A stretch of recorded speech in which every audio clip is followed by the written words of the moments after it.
Alors aujourd'hui, je reviens avec une vidéo sur Lupita Nyong'o, cette magnifique dark skin qui a un succès fou à Hollywood. Pourquoi je fais une vidéo sur elle? J'ai pas souvent eu l'occasion de faire des vidéos sur elle, mais là, je suis quand même obligé de me pencher sur son cas, car finalement, elle a un comportement qu'ont beaucoup de femmes noires. Elles n'assument pas leurs préférences. En effet, dernièrement, vous avez pour la première fois certainement entendu un gossip sur Lupita Nyong'o, comme quoi elle venait de se séparer de son petit ami de 2 ans, je crois, de 52 ans, un Sud-Africain, animateur radio, qui s'appelait Selema quelque chose. Selema Masekela. Voilà. En tout cas, ils se sont séparés. Donc, d'après Lupita, elle dit qu'elle était triste parce qu'il l'a trompée. Il y a d'autres canaux qui disent que il l'aurait quitté après l'avoir vu avec Joshua, l'ex-mari de Jodie Turner. Bref. Mais finalement, on va plutôt se concentrer sur un triste fait. Lupita Nyong'o a 40 ans et on ne la voit pas vraiment en couple avec qui que ce soit. Et c'est quand même étonnant parce que c'est quand même une femme magnifique. En tout cas, elle a été établie comme une des femmes les plus magnifiques au monde. Elle a beaucoup de succès. Elle semble avoir un bon caractère. En tout cas, elle n'est pas connue pour avoir des caractères explosifs, instables ou autres. Alors pourquoi Lupita Nyong'o, à 40 ans, est toujours célibataire et semble avoir du mal à se mettre en couple? Bah, moi, j'ai une petite idée là-dessus. Je ne dis pas que je détiens la vérité absolue, mais j'ai quand même une petite idée là-dessus. Moi, je pense que la préférence de Lupita Nyong'o, en fait, les hommes qu'elle aime vraiment, ce sont les whiteys. Maintenant, vous allez me dire, mais si elle aime les whiteys, pourquoi elle ne se met pas en couple avec un whitey? Bah, il ne faut pas rêver. Elle a quand même son succès aux États-Unis, hein. Il y a la communauté afro-américaine qui est très forte. Et je pense qu'elle, elle ne veut pas assumer cette préférence-là parce qu'elle ne veut pas être exclue de la communauté noire dans le sens où elle ne veut pas perdre le soutien de la communauté noire. Donc, vous voyez bien, elle a 40 ans, elle n'a toujours pas de gamin, elle n'est toujours pas mariée, elle est toujours magnifique. Et visiblement, quand on la voit en couple avec quelqu'un, il a 52 ans, c'est un animateur, donc je pense qu'il a peut-être pas forcément les mêmes revenus qu'elle, hein, mais bon, ça, c'est pas le plus important finalement. On va pas se leurrer. Dans le cas à elle, c'est même plus ça le problème. Et après 2 ans, elle se sépare de lui parce qu'il l'a trompée ou parce qu'elle aurait été avec Joshua. Donc vous avez clairement vu que Lupita Nyong'o est quand même le type de femme qui, dans le fond, elle ne veut vraiment pas se mettre en couple. Je pense qu'elle a envie d'être seule. Sauf qu'à un moment donné, il y a des questions qui se posent. Pourquoi tu es toujours toute seule? Est-ce que tu es réellement désirable? Qu'est-ce qui ne va pas? Donc, moi, je pense que le véritable problème de Lupita Nyong'o, pour moi, c'est que elle préfère les hommes whitey, mais elle ne veut pas se mettre avec eux parce qu'elle ne veut pas perdre le soutien des femmes noires qui sont pour la majorité pour l'endogamie, pour les hommes noirs, en fait. Elle ne veut pas perdre ça. Elle veut toujours représenter la femme noire qui est toujours à la recherche de son homme noir, de son Black King, etc. Parce que je trouve quand même très intéressant que Joshua Jackson rentre en compte un homme noir qui a déjà été marié avec une femme noire dark skin, et tu commences à traîner avec lui. hmm, Est-ce que c'est une volonté? Je dis pas que c'est parce qu'elle voulait se mettre avec lui, hein, non, c'est pas ça. Peut-être.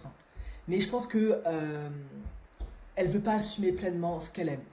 En effet, Lupita Nyong'o a souvent dit qu'elle a toujours été en admiration avec Leonardo DiCaprio. Ça a toujours été son homme star quand elle était jeune, etc. On va pas se leurrer. Je sais que ça peut paraître juste un béguin d'adolescente de midinette, mais pour moi, ça veut dire beaucoup. Ça veut dire qu'en fait, elle a pas fantasmé sur des hommes noirs hein, quand elle était jeune. C'est pas ce qu'elle dit. C'est pas un Denzel qu'elle dit. Elle dit Leonardo DiCaprio. On sait qui est Leonardo DiCaprio. Déjà, quand il était jeune, c'était vraiment un très beau garçon. C'est un très bel homme. Et il a eu les plus belles femmes du monde. Donc ça veut dire que d'une certaine manière, elle aimerait à l'instar d'une Rihanna, que Leonardo DiCaprio s'affiche avec elle, traîne avec elle, peut-être même la date, qui sait. Tu sais, ça peut paraître des phrases anodines, mais il n'y a pas de hasard. Mais moi, en fait, ce que je retiens surtout dans la symbolique de Leonardo DiCaprio, c'est que les hommes qu'elle préfère, ce sont des whiteys. Mais je pense qu'elle ne veut pas assumer cette préférence-là. Parce que elle ne veut pas perdre le soutien de la communauté noire, des Afro-Américains. Et puis je pense aussi peut-être qu'elle a profondément peur, Parce qu'elle se dit, bah, peut-être que je vais peut-être pas leur plaire, ou je vais peut-être pas réussir à maintenir un mariage avec un Whitey. Je pense qu'elle a beaucoup, beaucoup, beaucoup de peur. Donc, qu'est-ce qu'elle fait pour pas non plus, à un moment donné, trop se mettre dans une situation délicate? Elle se met avec un homme noir de 52 ans. Elle a 40, il a 52 ans. C'est pas le plus bel homme de la Terre. Ok, physiquement, bon, elle est quand même réaliste dans le sens où c'est vrai qu'à 40 ans, ça veut rien dire. Mais bon, je pense que les hommes super beaux, noirs, qui sont dispo et qui sont pas trop chargés en bagages toxiques et émotionnels et n'ont pas d'autres cadavres dans le placard, sont peut-être déjà pris ou pas dispo, ou il y a plein de problèmes qui vont avec. Donc elle trouve cet homme-là, et puis il a 52 ans, et puis elle se met en couple avec lui, elle essaie de nous montrer quelques photos avec lui, où ils vivent une relation plus ou moins ok, et puis comme par hasard, maintenant, ils sont plus ensemble parce qu'il l'a trompée. C'est peut-être vrai. Et puis une autre version nous dit, oui, mais finalement, c'est parce que lui, il l'a quitté parce qu'elle aurait été avec Joshua Jackson. Moi, je pense que la vérité, c'est que Lupita Nyong'o, elle aimerait bien se mettre avec un Whitey, tout simplement. En tout cas, pour moi, c'est ce qui serait beaucoup plus... Après, je ne me permets pas de choisir pour elle, hein. Enfin, de toute façon, j'ai pas ce pouvoir-là. Mais je pense que elle devrait peut-être envisager cette alternative. Et j'ai l'impression qu'elle aimerait envisager cette alternative. Honnêtement, pour moi, c'est ça. Elle aimerait se mettre avec un Whitey. Après, est-ce qu'elle manque de confiance en elle, ou est-ce qu'elle se sent pas assez bien, ou assez intéressante, ou assez désirable, ou assez...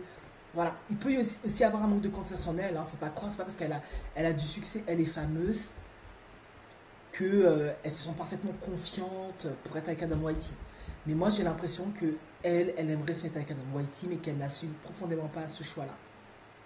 Du coup, on la voit jamais vraiment avec des gars, où elle essaie de se mettre avec des gars, des hommes noirs, mais elle, ça donne jamais, ça marche jamais. Voilà. Moi, j'ai l'impression que c'est comme si elle essaye de forcer un certain black love, alors que finalement, à 40 ans, moi, quand je la vois, je me dis, mais mets-toi avec un Whitey une bonne fois pour toutes, quoi. Mets-toi avec un Whitey. Il y a plein de femmes noires qui sont avec des Whitey, et ça marche très très bien à Hollywood. Ils sont ensemble pendant des années. Voilà. Et puis, elles ont quand même du succès, elles ont quand même le soutien, elles ne sont pas rejetées pour autant. Moi, je pense que j'ai l'impression qu'il y a vraiment une peur chez elles euh, de, de, de, de oser. De oser. Moi, j'ai l'impression. Parce que cette histoire de Joshua Jackson, là, c'est quand même super bizarre. Je pense pas qu'il y a vraiment une romance particulièrement avec eux. Je pense pas. Après, ça peut être un plan vite fait, bien fait. Bon, vous savez, entre adultes consentants. Mais je pense qu'elle aimerait se mettre avec un Whitey. Et typiquement, admettons, je mets entre gros guillemets, admettons, il y a un petit plan derrière avec Joshua, là, vite fait derrière. On le sera de toute façon certainement pas. Ben, c'est peut-être parce qu'elle se dit, ben voilà, comme lui, il a été avec une femme noire, j'ai la confirmation qu'il aime les femmes noires. Donc j'ai mes chances. Peut-être pas pour vivre une relation à long terme, construire quelque chose. Parce qu'on a compris, Joshua, lui, il n'est pas pour les femmes, en tout cas pour les mariages plutôt. Mais au moins, je peux expérimenter ça, tenter, voir comment c'est, vivre le truc, me faire une idée pour me lancer. Moi, en tout cas, j'ai l'impression qu'elle n'assume pas son choix, personnellement. Parce que c'est quand même super bizarre. À chaque fois, elle essaie de se mettre avec des hommes noirs, c'est toujours bizarre, ou on voit jamais rien sur elle. Et quand elle se met avec un homme noir, il a 52 ans, et ça finit bizarrement. C'est super bizarre. Enfin bref, moi c'est mon point de vue, peut-être que je dis des bêtises. De toute façon, l'avenir nous le dira. Mais ce qui est sûr, c'est que là, elle essaie avec un homme noir, ça n'a pas donné, parce que soi-disant il l'a trompé, soi-disant il l'a quitté parce qu'il s'est senti insécure quand elle était avec Joshua, etc. Mais moi j'ai l'impression, et je me répète encore une fois, que c'est elle qui n'a pas envie de se mettre vraiment en relation avec un homme, parce que dans le fond, je pense qu'elle voudrait être avec un homme Whitey, mais elle n'assume pas son choix. Moi je pense que c'est ça.